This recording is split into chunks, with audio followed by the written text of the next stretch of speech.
Magandang umaga, mga lods. This video, April 25, Saturday.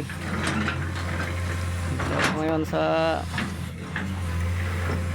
Chaong, Kabatang, Slick Airport. Kita ako sa Backman. Ayan. Ayan, mga equipment. Oh. Loader, piston, double beam dump truck, grader, bulldozer. Yan yung backman, yung aming prepare sa buhos, pinakluban. May buhos na yan, puntang Kabatang yan. Ito naman, stockpile ng best course,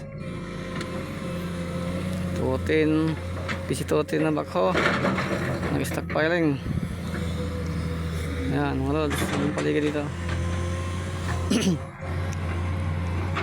May dumaan at kalaban.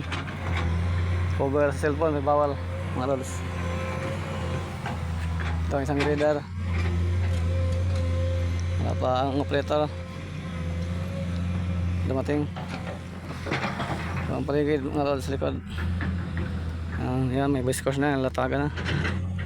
Yan ang piniprepare para sa pabuhusan para sa kalsada ng South Expressway, Toll Road 4, Kabatang, Chaong. Ito ang paligid. Mga puno pa ito, lahat ng taniman to, gulay.